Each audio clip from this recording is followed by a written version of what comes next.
Hello everybody! Ngayon naman po ay ipagpapatuloy natin ang preparation ng online compliance monitoring report. At tayo po ay nasa step number 3. Paano ba yung step number 3 ng ating online compliance monitoring report? Paano ba natin pupunuan yung mga information needed sa step 3 ng compliance monitoring report? Sa atin pong screen ang step 3. Ito po ay Chapter 2 or Part 2 Executive Summary. At dito po sa Executive Summary, meron tayo ditong section should include a summary of the major findings for the monitoring period. So ang monitoring period naman natin, it's either January to June or July to December. So for example, a statement that there were no major activities that influence the monitoring parameters during the monitoring period can be made if there were really no activities by the proponent that affected the monitored parameters. So, dito sa executive summary, part 2 ng online compliance monitoring report, sa step 3, we will provide information on the summary of major findings for the monitoring period. At may mga condition, requirement, or commitment dito. Una, yung compliance with ECC. So, ang ginagawa po natin sa mga first time gumagawa ng report, itong condition, requirement, or commitment, ibibigay tayo ng status of compliance or summary of action taken. Narrative statement lang din naman po yan. And we will provide recommendation and commitment. And always remember, for every row ng condition, requirement, or commitment, kailangan tayong mag-click nitong save button. Otherwise, wala pong ma-i-encode sa system. So sayang, ano po. Halimbawa, yung ating compliance with ECC, which is the first condition, requirement, or commitment. Ano ang narrative statement na pwede nating sambitin? For example, the conditions in the key indicated in the ECC were complied and sustained. Ang iba nga dito, naglalagay naman ng statement na complying to all conditions in the ECC under ano bang stage of implementation. For example, construction stage, operational stage, kung depende kung anong stage na nung project na ito. So kung halimbawa construction stage pa lang, syempre may ECC naman, applicable lamang din naman na mga compliances natin sa mga conditions during the construction stage. Halimbawa, under construction stage. Siyempre, may iba't iba tayong stage of implementation like construction, operation, even abandonment.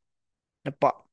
So, dito halimbawa, complying to all conditions in the ECC under construction stage are complied. Ayan. Pwedeng ganyan. Um, sorry. Yan.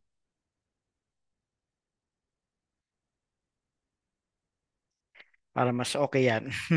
Complying to all conditions in the ECC under construction stage.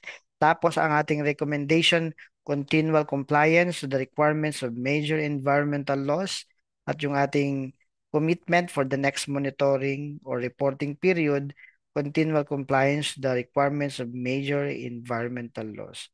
Ang iba, ang salitang continual, pinapalitan nila ng continuous. But I do prefer continual, no? So halimbawa yung commitment natin na pwedeng ilagay ay continual ay the project or the proponent or minsan may contractor kasi or contractor commits to continue to current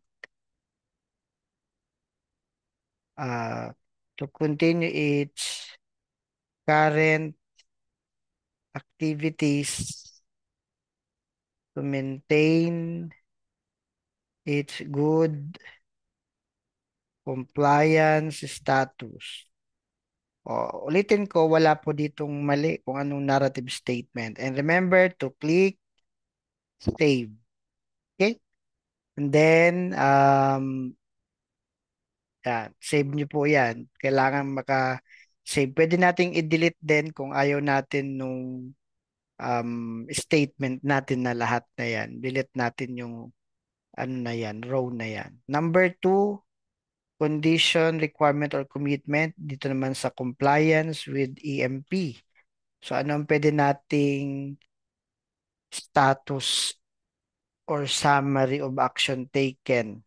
Anong statement? Halimbawa, the proponent implements the environmental management plan within the monitoring period. No?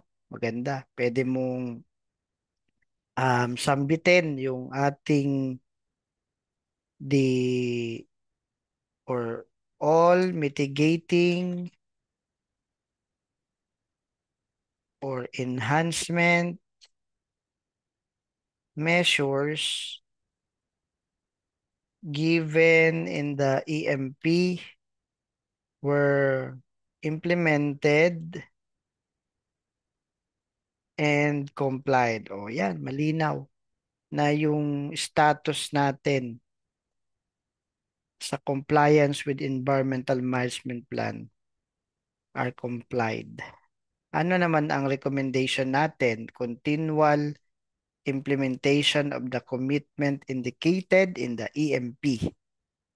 Ang ating commitment for the next monitoring period, continual implementation of the commitment indicated in the EMP. Pwede mga statement na the proponent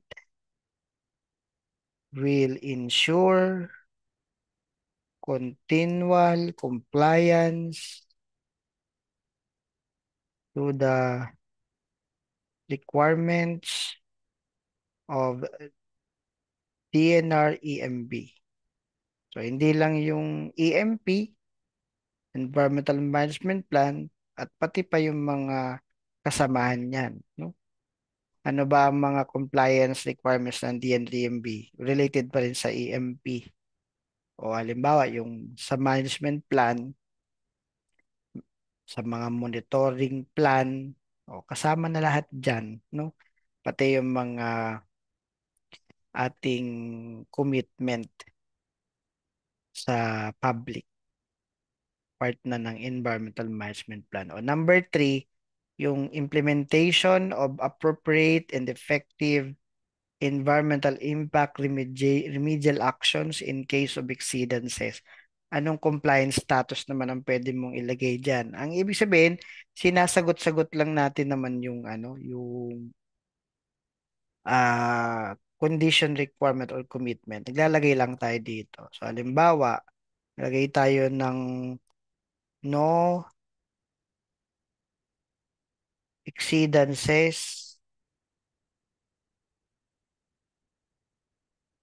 were recorded exceedances were recorded during the monitoring period.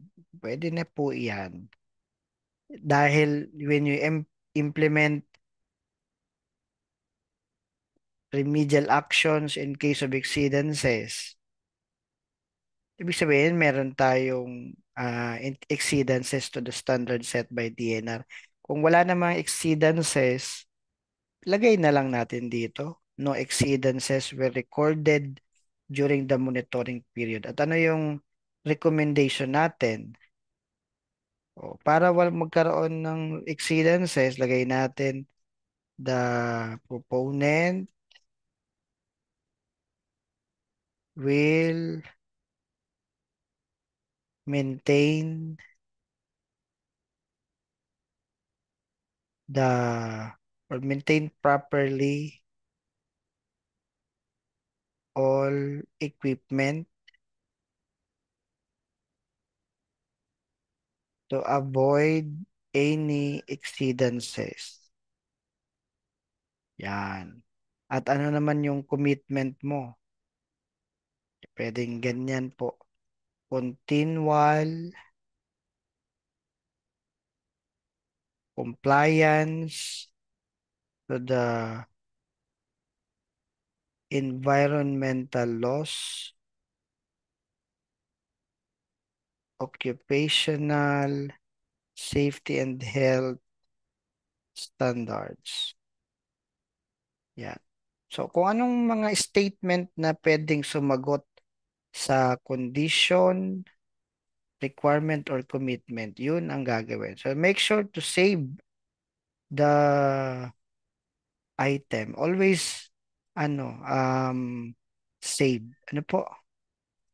And next, yung ating number 4, complaint management. Ano ba yung pwedeng statement natin? No recorded legal complaints and notification from authorities with jurisdiction within monitoring period.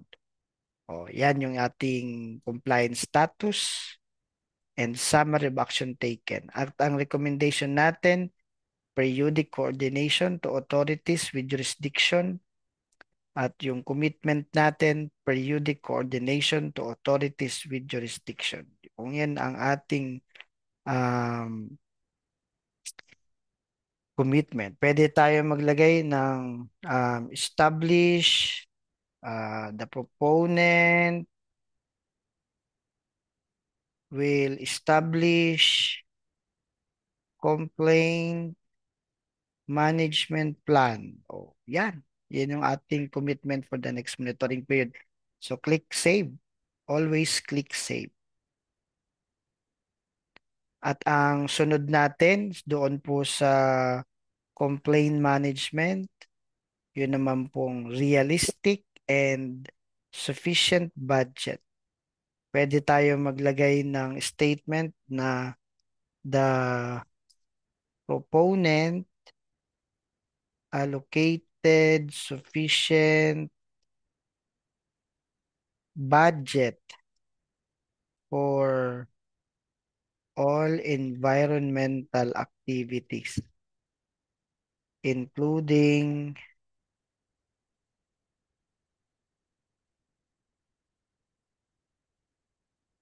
IEC and social development program.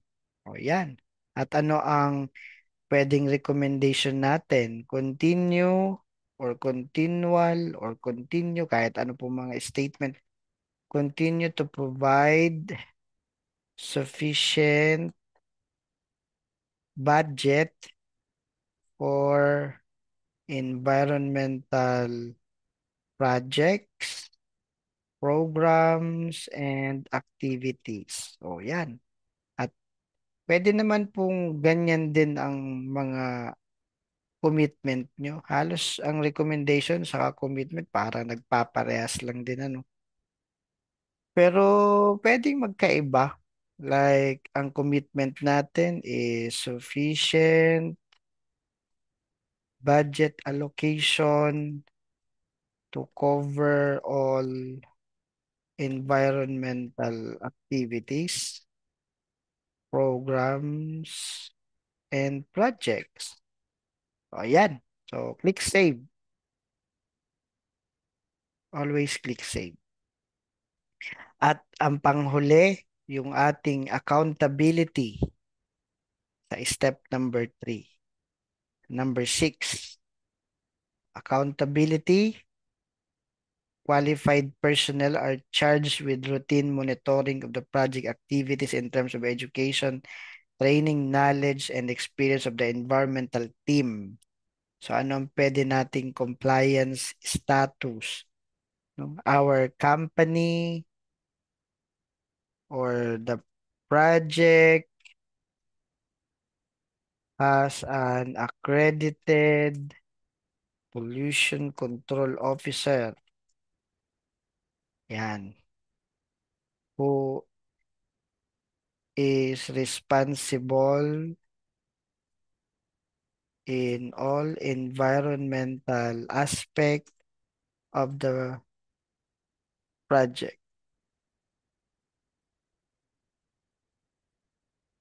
The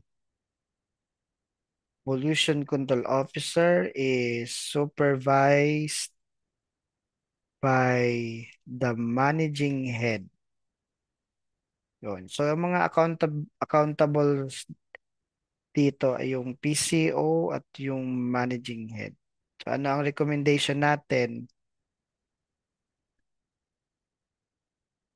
Designated PCO are or shall regularly conduct inspection, education of employees. Conduct walkthrough, maganda, walkthrough, inspection, and education of employees. Pwedeng ganyan. Pwede pa tayong maglagay pa ng iba pang mga statement. Attend to all permitting and registration requirements of the company. Sometimes we are using the word project. Then commitment for the next monitoring period. Lagay natin the managing head and PCO are committed to do the shared responsibility pertaining to the continual or religious compliance of all the requirements of major environmental laws. So, yan. And click save. So, after that, double check natin kung kumpleto yung Chapter 2, Executive Summary. Letter A, Summary of Major Findings for the Monitoring Period. Kung sapat na yung ating statement dyan, we can now proceed with step number 4. So that's it. I hope may natutunan po kayo at kung gusto niyo po pong matutunan kung paano naman ng step 4 ng Compliance Monitoring Report, please subscribe to our channel. Please share and like this video. Maraming salamat at thank you po and God bless us all.